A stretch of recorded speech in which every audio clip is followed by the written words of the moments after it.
Aam Aadmi party ward ಸಂಖ್ಯೆ 24ರ ಅಧ್ಯಕ್ಷ ಮೊಹಮ್ಮದ್ ಮುಜಾಹಿದ್ ಖಾನ್ ಅವರು ತಮ್ಮ ಗೆಳೆಯರು ಮತ್ತು ಪಕ್ಷದ ಮುಖಂಡರೊಂದಿಗೆ ಕನ್ನಡ ರಾಜ್ಯೋತ್ಸವ ಮತ್ತು ಟಿಪ್ಪು ಜಯಂತಿಯನ್ನ ಮೈಸೂರು ಮಿಷನ್ ಆಸ್ಪತ್ರೆ ಎದುರು ಜಾಕಿರ್ ಹುಸೇನ್ ವೃತ್ತದ ಬಳಿ ಆಚರಿಸಿದರು. ಚಾಮರಾಜ ಕ್ಷೇತ್ರ ಮೈಸೂರಿನಲ್ಲಿ ಹಲವು ನಾಯಕರು ಕರ್ನಾಟಕ ಧ್ವಜಾರೋಹಣ ಹಾಗೂ ಟಿಪ್ಪು ಸುಲ್ತಾನ್ ಅವರ ಅಭಿವೃದ್ಧಿ ಪತ್ರಗಳನ್ನು ಇಟ್ಟುಕೊಂಡು ಕಾರ್ಯಕ್ರಮಗಳನ್ನು ಆಚರಿಸಿದರು.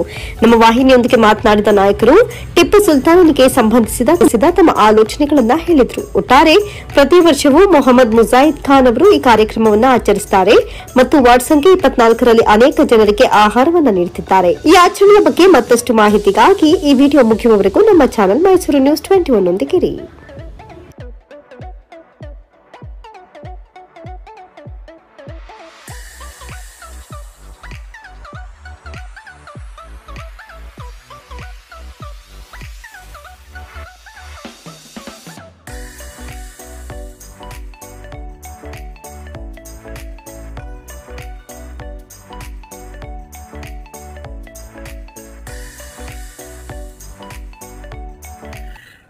अस्सलाम वालेकुम रहमतुल्लाहि व बरकातुहू. ಎಲ್ಲರಿಗೂ ನಮಸ್ಕಾರಗಳು. ನನ್ನ ಹೆಸರು ಮೊಹಮ್ಮದ್ ಮುಜಾಹಿದ್ ಖಾನ್. ಇವತ್ತು 50ನೇ ವರ್ಷದ ಕರ್ನಾಟಕದ ಇದು ಶುಭಾಶಯಗಳು ಎಲ್ಲರಿಗೂ ಹೇಳ್ತೀನಿ. ಮತ್ತು ಟಿಪ್ಪು ಜಯಂತಿದು ಶುಭಾಶಯಗಳು ಹೇಳ್ತಾ ಇದ್ದೀನಿ. ನಮ್ಮ ಕರ್ನಾಟಕ ಈ ಥರ ಒಂದು ಇದು ಅಂದರೆ ನಮ್ಮ ಕನ್ನಡ ನಾಡು, ನಮ್ಮ ನಾಡು ಒಂದು ಪ್ರೀತಿ ನಾಡು.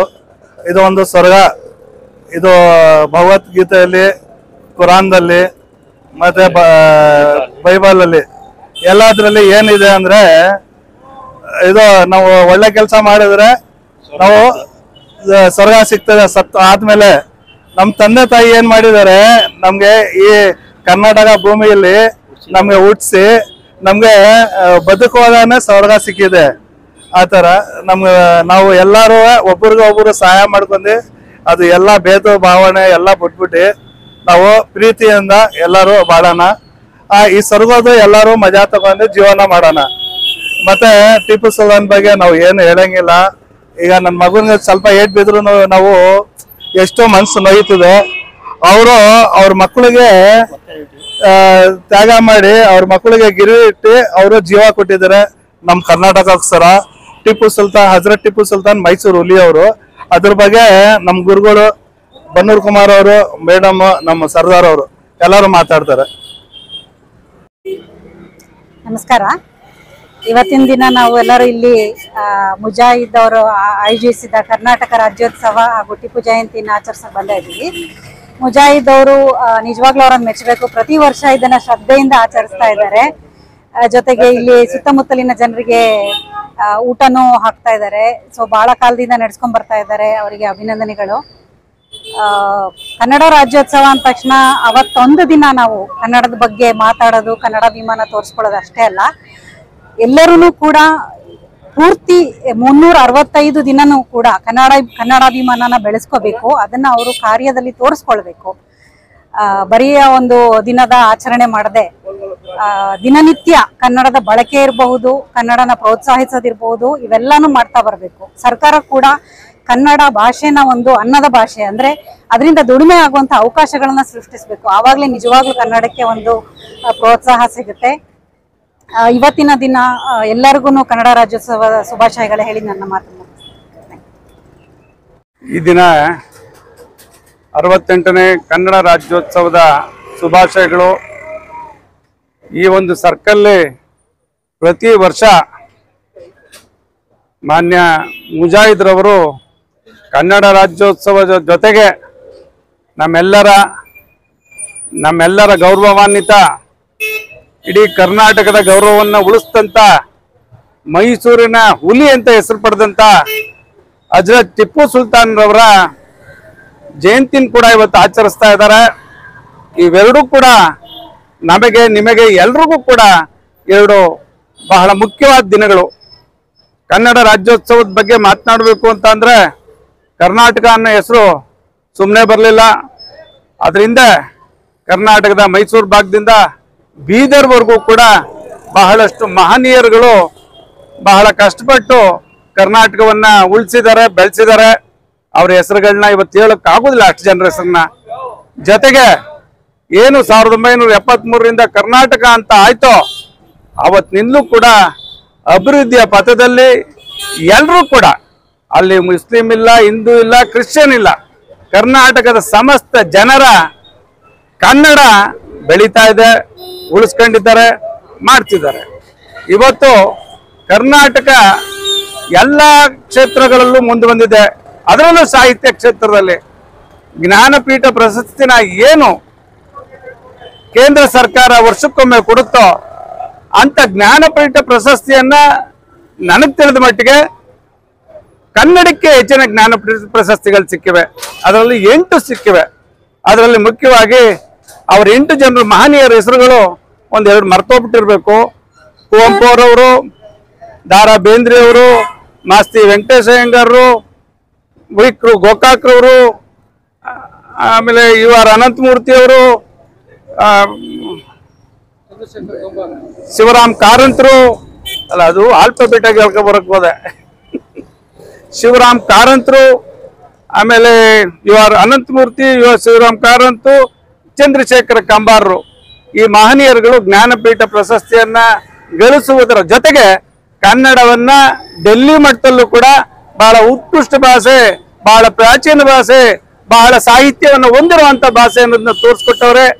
ಅವರೆಲ್ಲರನ್ನು ನೆನೆಸ್ತಾ ಮತ್ತೊಮ್ಮೆ ನಿಮಗೆ 68ನೇ ಕನ್ನಡ ರಾಜ್ಯೋತ್ಸವದ ಶುಭಾಶಯಗಳನ್ನ ಹೇಳ್ತೇನೆ. ಜೊತೆಗೆ ಅಜಯ್ ಟಿಪ್ಪು ಸುಲ್ತಾನ್ ಅವ್ರ ಬಗ್ಗೆ ಹೇಳ್ಬೇಕು ಅಂತ ಅಂದ್ರೆ ಅದು ಒಂದು ದಿನ ಮಾತನಾಡೋಕೆ ಆಗದಿರುವಂತ ವಿಚಾರ. ಯಾಕೆಂದ್ರೆ ಅವ್ರೇನು ತಮ್ಮ 12ನೇ ವಯಸ್ಸಿಂದ 48ನೇ ವಯಸ್ಸಿನವರೆಗೂ ಕೂಡ ಅವರು ವಯಸ್ಸಿನವರೆಗೂ ಕೂಡ ಏನು ಆಡಳಿತವನ್ನ ಮಾಡಿದ್ರೋ ಅದು ಅಂತಿಂತ ಆಡಳಿತ ಅಲ್ಲ. ಮೈಸೂರು ಹುಲಿ ಅಂತ ಅವ್ರಿಗೆ ಸುಮ್ಮನೆ ಬರಲಿಲ್ಲ. ಅವ್ರ 11ನೇ ವಯಸ್ಸಿಗೆ ಯುದ್ಧಕ್ಕೆ ಇಳಿತಾರೆ ಅವ್ರ ತಂದೆ ಜೊತೆಗೆ. 1981ರ ಮೊದಲನೇ ಆಂಗ್ಲ ಮೈಸೂರು ಯುದ್ಧದಲ್ಲಿ ಅವರು ಭಾಗವಹಿಸ್ತಾರೆ. ಅವ್ರಿಗೆ 11 ವರ್ಷ ಅವಾಗ. ನಂತರದಲ್ಲಿ ಅವ್ರ ತಂದೆ 82ರಲ್ಲಿ ತೀರೋಯ್ತಾರೆ. 83ರಲ್ಲಿ ಮತ್ತೆ ಅವರು ಆಂಗ್ಲರ ಮೇಲೆ ಮಂಗಳೂರು ಯುದ್ಧ ಮಾಡ್ತಾರೆ. ಮಂಗಳೂರಲ್ಲಿ ಗೆಲುವನ್ನು ಕಾಣ್ತಾರೆ. ಆ ಟೈಮ್ನಲ್ಲಿ ಶೃಂಗೇರಿಲಿ ಏನು ನಾವು ಭಾರಿ ಹಿಂದೂಗಳ ಪವಿತ್ರ ಕ್ಷೇತ್ರ, ಅವತ್ತಿಗೂ ಪವಿತ್ರವೇ, ಇವತ್ತಿಗೂ ಪವಿತ್ರವೇ, ಮುಂದಕ್ಕೂ ಪವಿತ್ರವೇ ಅಂತ ಕ್ಷೇತ್ರ ಶೃಂಗೇರಿ ಮೇಲೆ ಮರಾಠರು ದಾಳಿ ಮಾಡಿ ಅಲ್ಲಿ ಶಾರದಾಂಬೆ ವಿಗ್ರಹವನ್ನ ವಿರೂಪಗೊಳಿಸಿ ಅಲ್ಲಿರುವಂತ ಒಡವೆ ವಸ್ತುಗಳನ್ನ ಎತ್ಕೊಂಡು ಹೋದಾಗ ಅಲ್ಲಿ ಸ್ವಾಮಿಗಳು ಟಿಪ್ಪು ಅವ್ರಿಗೆ ಒಂದು ಪತ್ರ ಬರೀತಾರೆ, ನೋಡಿ ಈಗ ಆಗಿದೆ ಸ್ವಾಮಿ ಅಂತ.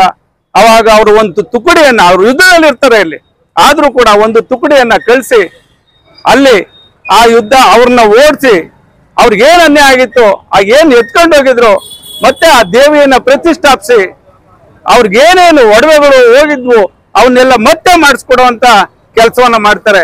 ಅಂತ ಸೆಕ್ಯುಲರ್ ಮೈಂಡೆಡ್ ವ್ಯಕ್ತಿ ಟಿಪ್ಪು ಸುಲ್ತಾನ್.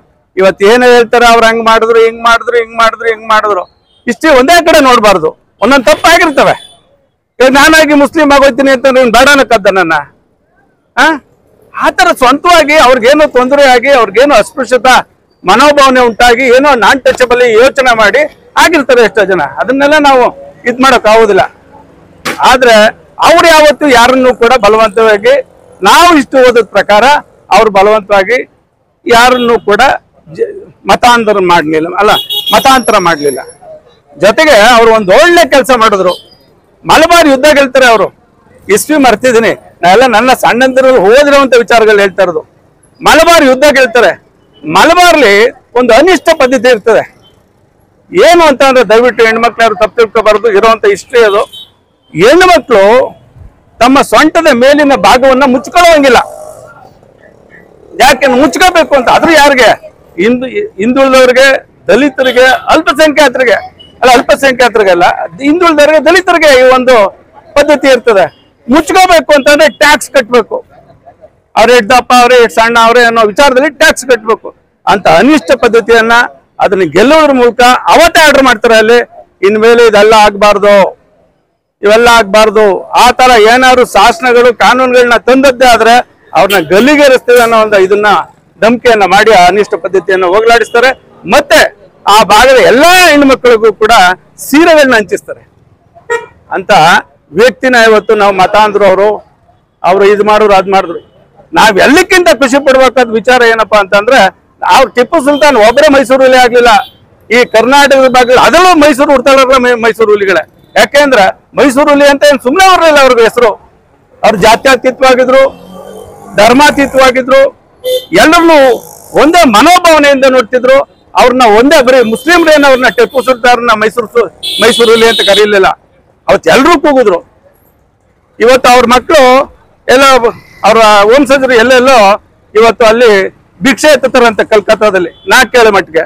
ಅದೇ ಅವ್ರಿಗೆ ಅನ್ಯಾಯ ಮಾಡಿದ್ರಲ್ಲ ಪೂರ್ಣಯ್ಯನವರು, ಮೀರ್ ಸಾದಕ್ಕು, ಅವ್ರ ಮಕ್ಕಳಿಗೆ ಬೇಕಾದಷ್ಟು ಅವತ್ತು ಬ್ರಿಟಿಷರು ಕೊಟ್ಟಂತ ಆಸ್ತಿ ಇವತ್ತಿಗೂ ಕೂಡ ಇದೆ ಅವರ ವಂಶಸ್ಥರಲ್ಲಿ, ಇವತ್ತಿಗೂ ಕೂಡ ಅದನ್ನ ಅನುಭವಿಸ್ತಾರೆ. ಅಂತ ಮಹಾನ್ ವ್ಯಕ್ತಿಯನ್ನ, ಅಂತ ಮಹಾನ್ ಚೇತನವನ್ನ, ಅಂತ ಮಹಾನ್ ಮೈಸೂರು ಹುಲಿಯನ್ನ ಇವತ್ತು ನಾವೆಲ್ಲ ನೆನ್ಸ್ಕೊಂಡು ನಾವೆಲ್ಲ ಪಾವನರಾಗಿದ್ದೀವಿ. ನಾವೆಲ್ಲ ಮೈಸೂರು ಹುಲಿಗಳಂತೆ ಅವ್ರ ತರ ಸೇವೆಗಳನ್ನ ಮಾಡುವ, ಜಾತ್ಯತೀತರಾಗಿರುವ, ಯಾವ ಜಾತಿ ಮತ ಏನು ಯೋಚನೆ ಮಾಡಿದೆ, ಎಲ್ಲ ಸ್ನೇಹಿತರಾಗಿರೋ, ಒಂದಾಗಿರೋ ಅಂತೇಳಿ ಎಲ್ಲರೂ ಸೇರಿ ದೇಶ ಕಟ್ಟವ ಅಂತ ಹೇಳಿ ನನ್ನ ಮಾತನ್ನು ಮುಗಿಸ್ತೇನೆ. ಜೈ ಹಿಂದ್, ಜೈ ಕರ್ನಾಟಕ. ಬರ್ಕಾತವು ಎಲ್ಲರಿಗೂ ನಮಸ್ಕಾರ. ಇವತ್ತು ಟಿಪ್ಪು ಜಯಂತಿ ಪ್ಲಸ್ ನಮ್ಮ ಕನ್ನಡ ರಾಜ್ಯೋತ್ಸವ ಎರಡು ಜೊತೆಲಿ ಇಟ್ಕೊಂಡಿದ್ದೀವಿ. ಯಾಕಂದರೆ ನಮ್ಮ ಕರ್ನಾಟಕ ಜನತೋತ್ಸವಕ್ಕೆ ನಾವು ಮುಸ್ಲಿಮ್ಸುವೆ ಕರ್ನಾಟಕ ಅಷ್ಟೇ ಪ್ರೀತಿ ಮಾಡ್ತೀವಿ ನಮ್ಮದು ಅಂತ. ಮತ್ತು ಅದರ ಟಿಪ್ಪು ಸುಲ್ತಾನ್ ಅವ್ರು ಇದ್ದಾರಲ್ಲ, ಈ ಮೈಸೂರಲ್ಲಿ ಹುಟ್ಟಿ ನಮ್ಮ ಕರ್ನಾಟಕದಲ್ಲಿ ಹುಟ್ಟಿ ಅವ್ರು ಮಾಡಿರೋ ಸಾಧನೆ ಯಾರೋ ಏನೇನೋ ಹೇಳ್ತಾರೆ ಬೇಡ. ಯಾಕಂದರೆ ಬರೀ ಒಂದು ಸಿಂಪಲ್ ಮ್ಯಾಟ್ರ್ ಏನಂದರೆ, ಅವರು ಆಳ್ತೆ ಮಾಡೋ ಟೈಮಲ್ಲಿ ಒಂದು ಹೆಸರು ಚೇಂಜ್ ಮಾಡಲಿಲ್ಲ, ಶ್ರೀರಂಗಪಟ್ಟಣ ಅಂತ ಅದೇ ಹೆಸರು ಇಟ್ಕೊಂಡಿದ್ದಾರೆ. ಅದರಲ್ಲಿ ಗೊತ್ತಾಗ್ತದೆ ಎಷ್ಟು ಸಕೀಲರು ಕರ್ನಾಟಕಕ್ಕೆ ಎಷ್ಟು ಲೈಕ್ ಮಾಡ್ತಾ ಇದ್ರು ಅಂತ. ಬೇರೆ ಬೇಕಾದಷ್ಟು ಕೆಲಸ ಮಾಡೋರೆ, ಬೇಕಾಗಿರೋರು ಯಾವುದೋ ರಾಜಕೀಯ ಪ್ರಾಫಿಟ್ಗೋಸ್ಕರ ಮಾಡ್ತದೋ. ಇವತ್ತೇನಂದ್ರೆ ಅವ್ರು ಏನು ಮಾಡಿದ್ದಾರೆ, ನಮ್ಮ ನಮ್ಮ ಕರ್ನಾಟಕಕ್ಕೆ ಕೊಡುಗೆ ಕೊಟ್ಟಿದ್ದಾರೆ ಅದು ಎಲ್ಲರಿಗೂ ಗೊತ್ತು. ಯಾರು ಫೇಮಸ್ ಇದ್ದಾರೆ ಅವ್ರ ಬಗ್ಗೆನೇ ಕೆಟ್ಟ ಹೇಳೋದು ಜನರು. ಅದಕ್ಕೆ ನಾವು ಕರ್ನಾಟಕದಲ್ಲಿ ಹುಟ್ಟಿದ್ದೀವಿ. ಇದೊಂದು ಮುಜಾಹಿದ್ ಹೇಳಿದಾಗೆ ಸ್ವರ್ಗ ಇದು ವರ್ಷ ಹೋದ್ಸಲಿ 2,000 ಜನಕ್ಕೆ ಊಟ ಹಾಕಿದ್ರು, ಈ ಸಲ 3,000 ಜನಕ್ಕೆ ಒಬ್ರದೇ ಕಾಂಟ್ರಿಬ್ಯೂಷನ್ ಅಲ್ಲಿ ಮುಜಾಹಿದ್ ಅವರು ಸರ್ಕಾರದಲ್ಲಿ ಯಾವತ್ತೂ ಆಚರಣೆ ಮಾಡ್ತಾ ಇರ್ತಾರೆ. ಅವ್ರಿಗೆ ನಮ್ಮ ಕಡೆಯಿಂದ ಎಲ್ಲರಿಗೂ ಧನ್ಯವಾದ ಹೇಳ್ತೀವಿ. ಮತ್ತೆ ಇಷ್ಟು ಮಾತಾಡೋಕೆ ಅವಕಾಶ ಕೊಟ್ಟಿದ್ದಕ್ಕೆ ನಮ್ಗೆ ಧನ್ಯವಾದಗಳು. ಈ ಕಾರ್ಯಕ್ರಮಕ್ಕೆ ಬಂದವರವರೆಲ್ಲ ಎಲ್ಲರಿಗೂ ಥ್ಯಾಂಕ್ಸ್ ಹೇಳ್ತೀನಿ, ಎಲ್ಲರಿಗೂ ಧನ್ಯವಾದಗಳು. ನಮ್ಮ ಮೇಡಮ್ ಮಾಲ್ವಿಕಾ ಮೇಡಮ್, ನಮ್ಮ ಬನ್ನೂರ್ ಕುಮಾರ್ ಪ್ರೆಸಿಡೆಂಟು, ನಮ್ಮ ಸರ್ದಾರು ಅವರು, ಫೈರೋಜ್ ಅವರು, ಬಾಬು ಅವರು, ಎಲ್ಲರಿಗೂ ಥ್ಯಾಂಕ್ಸ್ ಹೇಳ್ತೀನಿ. ಬರೋದು ಎಲ್ಲರೂ ಊಟ ಮಾಡ್ಕೊಂಡು ಹೋಗಿ ಬನ್ನಿ ಕೂತ್ಕೊಳ್ಳಿ.